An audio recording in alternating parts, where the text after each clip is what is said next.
My name is Emmanuel Sitaki Kayinamura. I lost a total of 35 relatives in that genocide.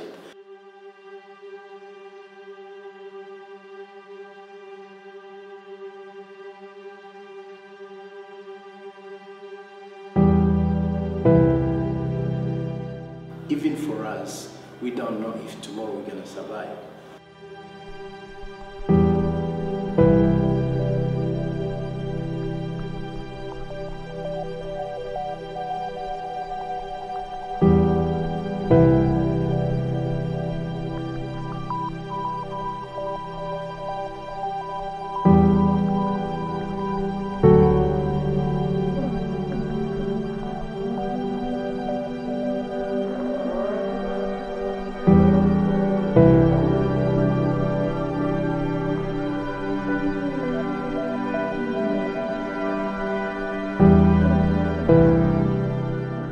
Before '94, that's when I was able to graduate, and then I had to come back here when we had a short vacation. That was the beginning of '94. I came here, I didn't know the situation in the country, and then my brother, who was working with United Nations, he was able to come to the airport to pick me up.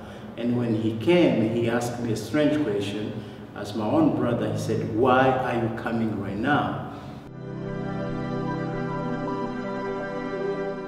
And he called one of his friends who was working with him, who was coming from France. He said, "My brother showed up. He didn't know the situation. Would you willing to take him back the next day?" And the guy said, "Yeah, I can give him a ride." So the next day, I had my round trip ticket before coming. So the next day, he came, he took me to the airport. On our way to the airport, we passed through a soccer stadium, and this stadium was just full of Tutsis families who were just waiting to be killed. I asked the question, this guy said, "Why these people are in the stadium?" And he said, "I agreed to give you a ride, don't ask me any question." The next day, there were just French troops who were controlling the airport and the immigration. And then the police officer waved me in. He said, "Present your identification card." So when in the past, in our identification card, it was well written which tribe you belong to.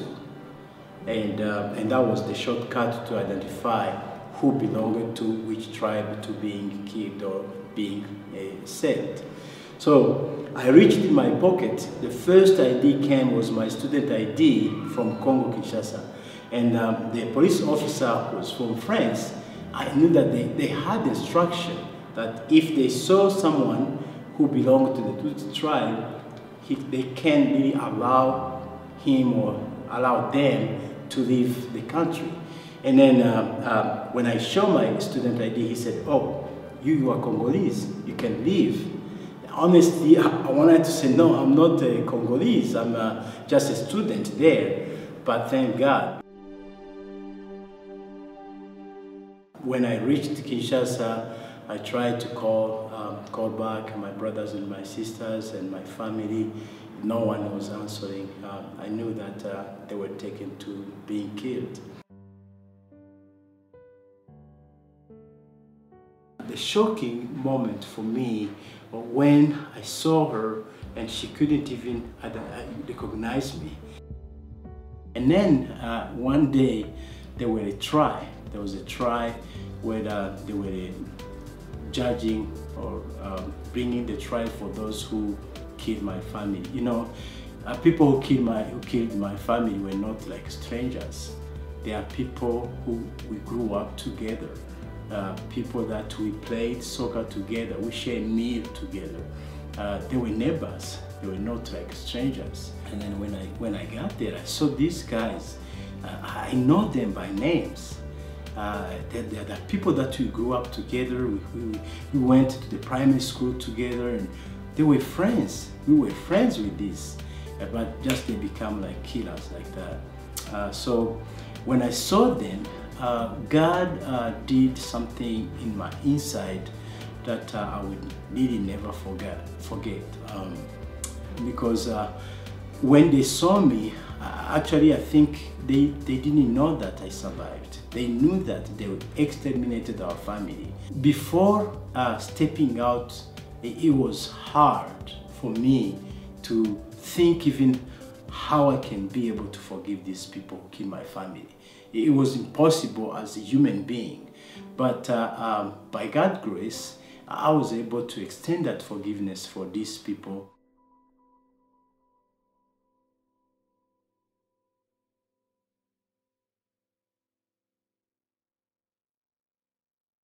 I went around the city, and that's where I saw 9 orphans on the street. It was hard to see these kids on the street, helpless and hopeless. They didn't have anyone to carry for them. He asked me to rebuild what the enemy destroyed, and that was the family unit. And that's when I sensed God asking me to bring orphans and the widows together.